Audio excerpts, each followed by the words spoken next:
Hi guys, I think it's been quite a long time since I've done a video like this or a video at all. It's just to check in. Also, I find it, just for me personally, when I make videos, it really helps me sometimes to process my thoughts, my feelings.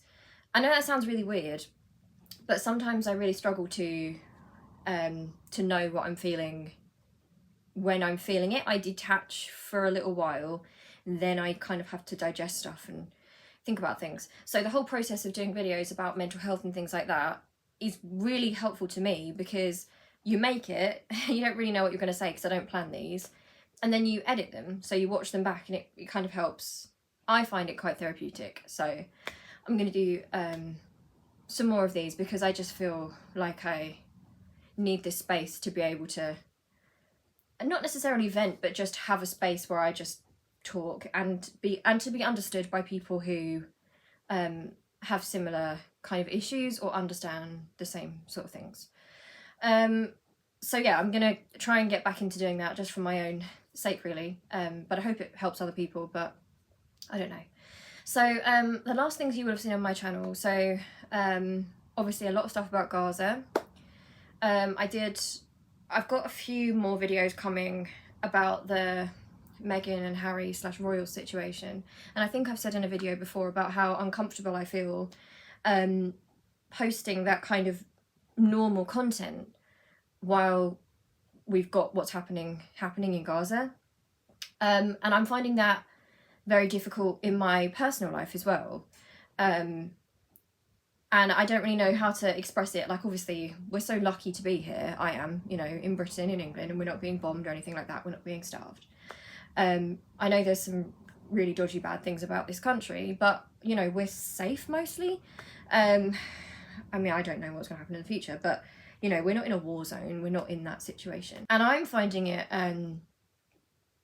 difficult to follow what's happening because everything is so horrific that it's taking a sort of mental toll to watch and to know about it. But also I feel like we have a duty to know what is happening. And it's very difficult because, you know, the sort of mental health, some mental health sort of people say, you know, stay away from things that are triggering. And I agree in the sense of, you know, don't try and like traumatize yourself or anything like that. But I think it's actually a really normal, this is just what I think it's really normal to, once you're made aware of something like this happening, to have a deep sense of frustration, depression, anger about what's happening to those people. And I just think that's normal, personally. And people say, oh, you know, it's just for attention, it's virtue signaling or something. But I personally feel, and I know others who I connect with, especially online, feel the same. It isn't really something that you can escape. It's everywhere. And I also feel like we shouldn't be escaping it. I mean, it's very jarring and strange because, you know, I've been following a lot of what's going on, and I try, and even when I've been gone from this channel for a little while because I've had some mental health issues and different stuff, but I've been keeping up, and I've been trying to consistently share on Twitter, keep myself informed of what's going on. And it feels jarring as well, you know, so to be watching that, and then, okay, now it's time to turn the channel and watch EastEnders. You know, oh, it's Doctor Who now. Like, you know, Dan and I watch Doctor Who, and we're actually working on something Doctor Who at the moment, which is really fun to be doing. And we're really enjoying doing that, so we hope you'll like that when you get it. But there is a sort of guilt, and I'm not saying that it's like, oh, we should feel guilt, but in the sense that it just feels so wrong and jarring to know that this is happening and that our politicians are supporting it, and all the bodies internationally, all these, I was very naive on a lot of these things, you know, like United Nations, all these different things. I really thought, I'm not a political person. I mean, I am in the sense that I care about politics and people. I suppose I'd say I care about people. I guess that is politics. I'm not up to date on, you know, the bureaucracy of it and the systems of it and that kind of thing. But I kind of assumed that if a great evil was being done, like is being done to the people captive in Gaza, there would be some sort of body that could stop it from happening. And that's just seeing that not being a thing. And I know that is naive because, you know, lots of people already knew that and were like, you know, obviously. But I really thought that. there would be something, and there's not. I think that's jarring. I think the whole view of the world has changed a lot, and I think it's just very depressing and disheartening, and I feel guilty even saying this and saying that it feels bad for us, because it's really nothing compared to what those people are going through. But the kind of knowledge of that ultimate injustice happening, and there not being those systems of justice, and to see this go on and on and on, it does something to your soul, I think. It's not right, and I think that is normal. I think that we're meant to feel that way. I don't mean that we should feel personal, guilt. We're not in charge of our government, but we should feel that we have a responsibility to speak and make our feelings known and to do whatever we can, in whatever way that is. We should do as much as we possibly can. That's another thing that I found really, really jarring as well, because I'm finding it really hard to connect with a lot of people at the moment, because I don't understand. I don't mean this in a judgy way. I know that there's so many issues that I'm not up to date on, and people will think this about me. But I can't quite understand how this is happening, and people are just carrying on as usual in every way. And I don't want that to sound like I think, people shouldn't have good things or have joy or anything like that, because you need those things in order to use your voice. And if you're able to go on marches, you need that energy, you need to be able to do that. I don't mean that in a shaming way. I just mean that I'm not functioning at that level. I'm just not. And I'm finding it really jarring and difficult. And I think a lot of people are. And obviously I know I'm on the assessment waiting list for autism at the moment, which is both a relief to be on that list, but also it's frustration because it's going to take so long, and there's so many sort of little griefs in that as well. When you look back and you understand things completely differently, and then it makes you sad in a way, because it makes you think, well, I feel like I was born a bit too early. It's sad, and I'm glad that steps are being taken now, that it's a bit different for people. I'm not saying it's perfect. It really is going to need work constantly. But to be missed, I know other autistic women who are late diagnosed or are late on the assessment. There is that sense of real grief, because you internalise a lot of self-loathing and feeling like, because when something isn't explained, the things that I now understand and believe to be autism, and which were picked up when I was a kid, but it was very much, but she's quite academic, so it's fine, and she seems quite confident to talk to people, so she must be all right.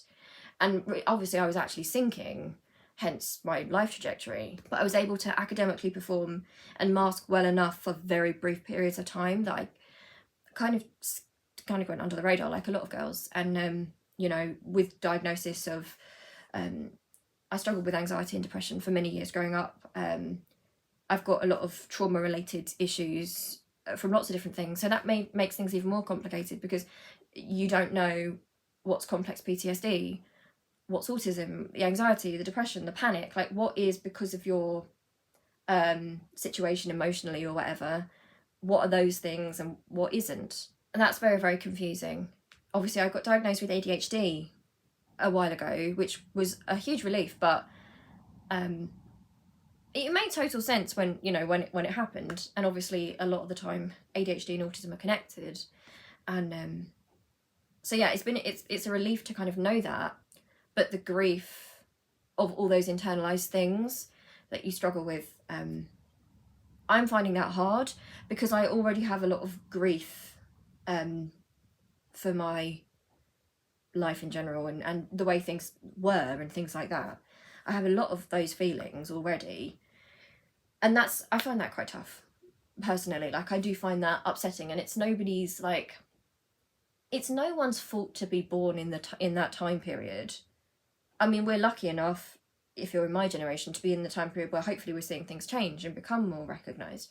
But it is painful, because you think, I wonder who I would have been and what I could have done if that had been noticed. And not just noticed, because I think even if it had been diagnosed when I was younger, I think there still would have been issues because of the way autism was understood, especially autism in women.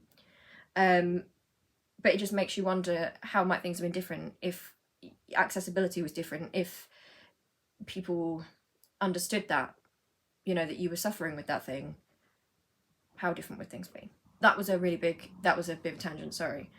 But I think that with the autism, something that I experience is that, and this might not be autism even, and this is what I find difficult as well, because even with all this, I mean, if you're someone who watches this, you might not have any of these things, but if you've got mental health issues, but you also might have trauma or difficult stuff in your background or something like that, it's very hard to unpack exactly what's what.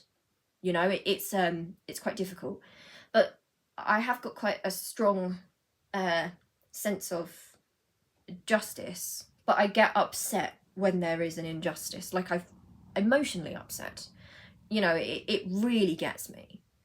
And it always, you know, it always has, but on this scale to see that has been difficult. And I don't know if that's related to the autism, or if it's, I don't think it can just be that. I think a lot of people who aren't autistic as well are feeling that sense of injustice, and it's the powerlessness, and again, it's triggering, and it feels weird. I don't mean to be sitting here like making things about me. What I'm trying to articulate is that these evils that are happening to the people of Gaza, you know, when you look at systems, when you look at things, you realise what the worth of a human being is. You realise the framework that we're living in, and we are living in white supremacy. We are still living in those ideas. We don't operate based on justice. We operate based on alliances. It's not actually based on consistent principles. And suddenly seeing like the bottom fall out of the world, it's really dizzying, and it's quite traumatic in the sense that, I don't know, it just feels like everything is turned, and I don't quite feel like I fit or understand what's going on anymore. Sometimes I feel like I'm going mad, but I know that I'm not right now. You know, I feel like I'm going absolutely mad to see people at like the Met Gala and at all these events and these premieres and doing all these things. I'm not saying you shouldn't, you know, live your life, but not saying a word. You know, to be surrounded by people who make excuses for these kind of things. And it's very horrible to feel that disconnect from people. And it is altering a lot of relationships. It's altering a lot of feelings, because I'm looking at people and I'm thinking, how can you possibly be justifying or excusing this? You know, what's happening? This is something that, you know, we learn about in history. And I recently watched, I actually watched it a couple of nights ago.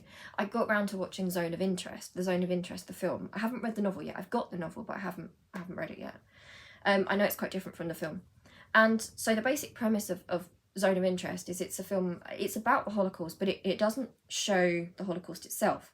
It's about a family of the commandant who runs Auschwitz. I believe in real life his name was Hoss.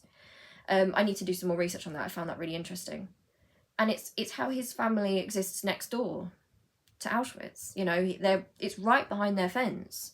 And the thing about that film, which is so unnerving and which really just got me when I was watching it, is you're seeing these beautiful picturesque visuals of this family and like the privilege and the sort of the nice things they have, and you, when you see that, and in your mind you want to see like a happy story about just a family, and it's all those little things like what's happening over the fence and how are they able to just disconnect.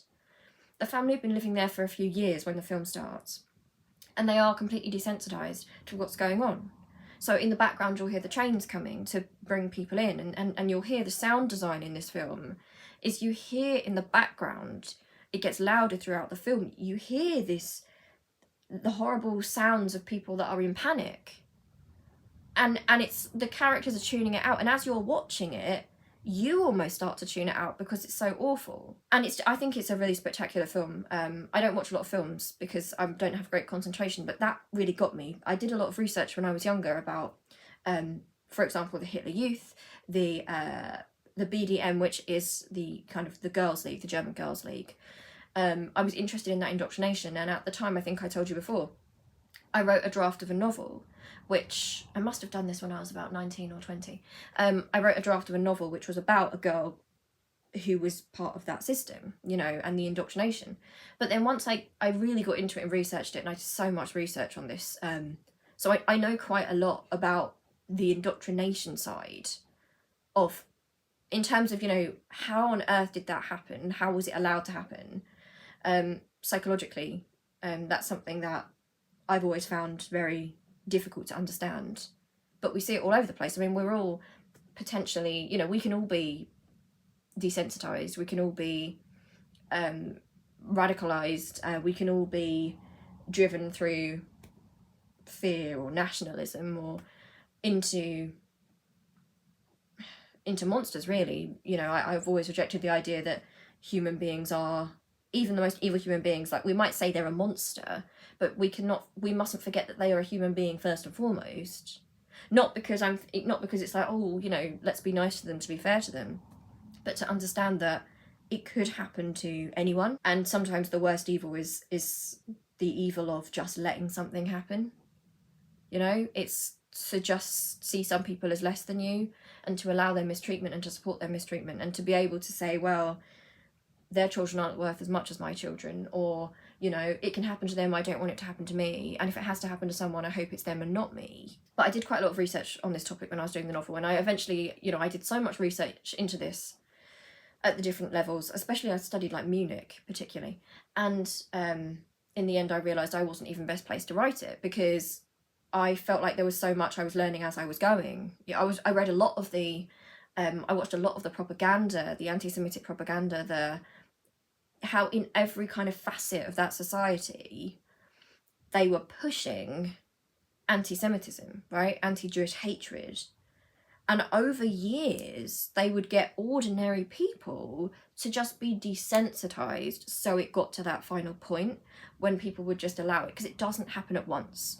You know, everyone thinks that when there's a genocide, it's going to happen at once, but it's not like that. It's not like a nuclear bomb going off. It starts with it starts with dehumanization, and it's low level, and it just grows and it grows and it grows, and people become desensitized over time, and eventually evil things can happen. And people will turn away because it is easier to turn away. But I don't know, maybe one day I'll go back into that and decide to do something with it. But I don't know. I don't even know if my voice is you know, someone that should be writing that. I probably think it's better placed for somebody who is, I don't know, someone who's got better knowledge of German society then, and what Jewish people went through in that process. But yeah, that's what was interesting about Zone of Interest. It's the perspective of the sort of the perpetrators, right? But they don't see themselves as perpetrators. They are just, like, you watch them eat their dinner, and you watch them, the kids playing in the garden and swimming in the swimming pool, and they do all the things that every family wants to do when they're affluent. You know,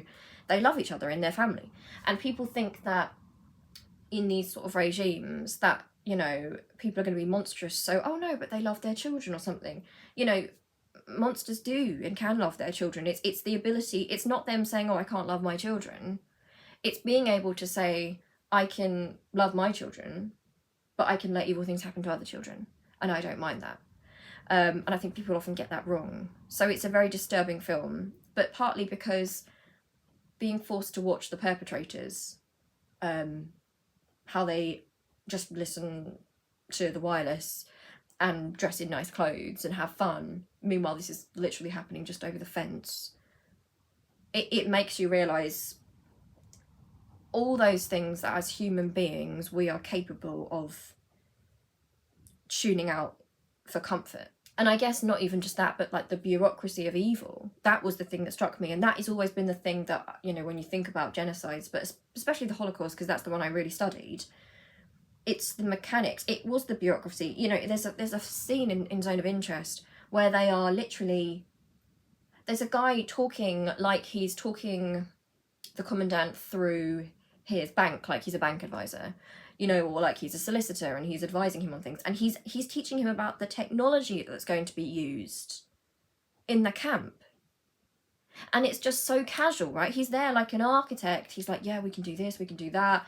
And the commandant's sitting there sort of like, oh wow, you know, that's amazing, you know. And then it's what we having for dinner. It's a really phenomenal film if you can watch it. It's a difficult watch, but there's nothing graphic. It's not exploitative, which I think is important. I think it needs to be more about, I don't know, I came away from it feeling very sick, but it will make you upset and angry, but it will also give you that sort of drive to be completely vigilant and not allow yourself to tune out.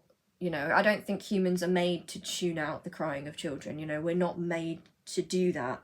And I think that's why I've gone all over the place with this, but I think that's why a lot of us, even in comfortable places here, like in the UK and the US, where our governments are supporting Israel, I think, I'm not saying that the people do, but the government obviously do. I think that's why people are suffering right now from that sort of feeling of like depression and like feeling like things aren't necessarily real and being confused. And I'm seeing even people who don't have mental health issues or autism or trauma having the same sort of reactions. And I think it's normal. I think you're supposed to feel like that. I'm not saying that we should be, we're not much use to anyone if we just, you know, completely collapse, but that is something that I find that the government is trying to make us turn that off, that switch in us. They're trying to tell us it's virtue signalling, you don't really care, you're just performing, you're just this, you're just that. And you know, if you feel it, it's not that. It's literally just a raw human emotion. It's revulsion. It's that feeling of absolute, like, unbearable powerlessness in somebody else's suffering. And it's also the knowledge that we do live in relative comfort, and our government can do this awful thing, and we are able to get on with our lives. You know, we are able to turn the news off. We can see it. We can think that's absolutely awful and think, okay, I need to have a walk, or I need to eat some comfort food, or, you know, I need to see my friends or something. These are all things that are not afforded to the people in Gaza right now. I think it's normal. I think that is normal. So I am struggling. And I don't mean, I'm not trying to make it like me, like, oh, I'm personally, I just mean that I think lots of us are. I'm finding it even harder than usual, and I've got ADHD, but I'm finding it even harder than usual to focus, you know, to that feeling of the ground moving is constantly there. You know, they've just called yesterday, Rishi Sunak called a general election, and it doesn't really make much difference here because obviously Labour are now they're just branding themselves as Tories again. They're using the same scapegoats, you know, refugees and trans people. You know, they're talking about scroungers. You know, they're whipping people up into some sort of like dog whistling nationalistic frenzy. And it's like, and basically, I mean, I'm going to vote Green at the election. But, you know, where you're at, look at your independents, look at your Greens, see, you know, where you're going to vote. And I wouldn't tell you who to vote for. But I can't vote. I cannot vote for a candidate that's complicit in genocide, that excuses genocide. Like, that's such a red line. I feel like we're being collectively gaslit over that, as if we're being called unreasonable, you know, for bringing that up. It's like, it's just, I can't quite believe that, because I tend to think, when I see these things happening, I obviously, you know, we feel great pain. And I think you assume that other people are going to feel that same pain and urgency. And for other people to just, I don't know, Labour has been an absolute disappointment in so many ways. But at this point, I've never seen them, in my lifetime, I don't think I've seen them stoop this low. You know, the fact that voting for them won't guarantee any sort of safety for Palestinians. They haven't said they're going to stop arming Israel. They're not going to put sanctions on. They haven't even addressed the International Criminal Court. It's really appalling. You know, Keir Starmer was saying that Israel had the right to cut off the power and the water and the food, which is a war crime. You can't do that. You know, in a war, you don't starve the civilians in a siege. And I don't even think it is a war. I don't think this is a war. I think this is a trapped population who, you know, because the people that are being killed are not part of a war. They're often now refugees because they're being moved and moved and moved. But yeah, I find that quite difficult. And again, I find it difficult to articulate because it feels like it's centering me and my experience and you know, the people like me. But I think it is important to talk about that because I I am finding it quite hard to function with that. I'm finding it really hard to know the balance of what to do, because there's so much, I don't know, I'm finding it very, very difficult. I think knowing that we're living through a time like that as well, you think when you're growing up, you know, you think, oh, you know, what would people do in a situation like that? And because you're a child as well, and children often have a very good sense of justice. Often as well, you know, they don't have the prejudice of adults around them yet. They have an inherent sense of sort of, I think they have an inherent sense of fairness and wanting to be kind to people and wanting the world to be fair, and a great trust in adults. And that's one thing I can't understand as well. You know, we teach children in schools to be kind to each other, to be fair to each other, to not hurt each other. All these different things we teach them, but our politicians and our government don't model those lessons. You know, it's really messed up. But yeah, I think living through a time like this where something is happening so publicly because of social media now, something we're so aware of, seeing that happen and actually watching exactly how and who is able and willing to excuse it, don't want to address it, they don't want to think about it, they don't want to rock the boat. Seeing that happen, right? You're seeing people, it's been jarring as someone who likes YouTube, you know, because when you think when a great evil like this is happening, that people would use their platform to just say, even if you're not a political person, if you're able to see what's going on, you can still share information like how to help the people that are wounded in Palestine. So for example, you can donate to medical aid to Palestinians, you know, doing something to help, to say that, you know, those people do not deserve what's happening to them. And people are silent. And I'm seeing people on YouTube and Instagram, and they're all about wellness and lifestyle and hauls, right? You know, when people go out and they buy a load of like fast fashion hauls because it makes them feel better. Oh, I got this from it's so vapid and vacuous, and I feel like I do judge people. I don't understand it, you know. And even all these people that were like, you know, oh, you know, be kind and smile and be happy, and then an actual genocide's happening. It's actually happening, and there's nothing. Or it's like the barest minimum. And even the barest minimum at this point is like a relief, you know? And it's not enough. This isn't a video about Doctor Who, but I'm going to do some Doctor Who reviews. You know, in the new Doctor Who, they talk explicitly about how the Doctor is a victim, or his people were the victims of a genocide, and he's the only survivor. How, this is again like with the Doctor Who fandom, different fandoms. The people who you thought the whole point of them, you know, their whole worldview was about being, I don't know, it's not, I didn't think it would be so controversial to be against a genocide. I didn't think it would be controversial or difficult for people to say killing the innocent people is wrong. Starving the innocent people is wrong. Bombing the schools and the religious buildings is wrong. Occupation is wrong. Apartheid is wrong. But, you know, there's all these, like, liberal sort of platitudes in the show, but it's not backed up by anything concrete, because the writers, the people involved, Ncuti Gatwa's got the medical aid for Palestinians link in his Instagram, which is great. But still, it's not enough. You know, you've got the writers, nothing. They liked some stuff by Tracy Ann Oberman, and it's like, all these people, it's the whole world is, for me, has just totally changed, because it's shown me who actually cares, who was pretending to care, who was pretending, who wanted to be a liberal but didn't actually want any sort of, I don't know, who was doing it based on their own self-image, right, because it's how they wanted to be seen. Who is actually doing anything now?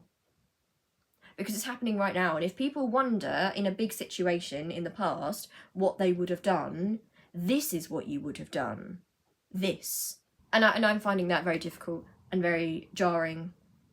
I feel like a broken record talking about it. And I also feel like I know I'm frustrating people. I know I'm frustrating people because it's like, change the record. You know, I get a lot of people, you know, like, okay, yeah, we get it. We get it, you know, you have your politics. And to me it's like, but it's not politics. it doesn't even have to be that. Obviously, you know, I do feel very politically about that situation, but it doesn't even have to be that. How hard is it? How hard is it to say that what is happening to those innocent people is completely wrong? It's not difficult. It's the bare minimum. And the shock of knowing, you know racism exists, and on this channel we talk a lot about how it manifests in the media, and I spoke about this, you know, when I was saying about zone of interest, and also in Nazi Germany or pre-Nazi Germany, how it sort of seeped into people's consciousness, because they do it. I mean, the anti-Semitism then went through everything. So what they taught the children in school, they changed the curriculum, you know, the sort of adverts, the little films they played, everything, you know, fairy tales, all of those things. And obviously with anti-Semitism, you've got like a deep history for thousands and thousands of years of anti-Semitic tropes and propaganda that's woven through history, right, that got to that point. But the Nazis were able to make it like it's like consumerism, right? Like it's part of it. It's part of day to day. And that's why when I talk about things like the Meghan Markle thing, I'm not saying that Meghan Markle has faced the worst racial prejudice in the world. What I'm saying is what they are doing publicly to Meghan Markle is how they are doing it in terms of you know, like YouTubers and the women's magazines, as they call them, and talk shows and the tabloids, all those things. They are running that low-level current of brown outsider isn't worth the same, is dangerous, is bad, is too opinionated, is in fact a traitor, is threatening to us, will taint our bloodline, isn't like us, we want to go back to the old days. So it's the same. That's what they're doing now. Right? That's always how the bigotry happens. And for example, when you look at what's happening to the people in Palestine, what you're seeing in so many ways is you're seeing this kind of genuine, people don't value their lives as much as ours. And in a lot of ways, it's because they're perceived as being brown or Muslim. You know, I'm not saying it's wrong to criticize Islam, the religion, or anything, you know, like that's, you know, people should be able to criticize whatever religion they want, all of that. That's fine. But the actual basics of devaluing those people, dismissing those people, even the children, even the kids, oh, they're going to grow out to be terrorists, they say, oh, it's fine, you know, they're not real people, and, you know, we have to do that, it's fine if they go.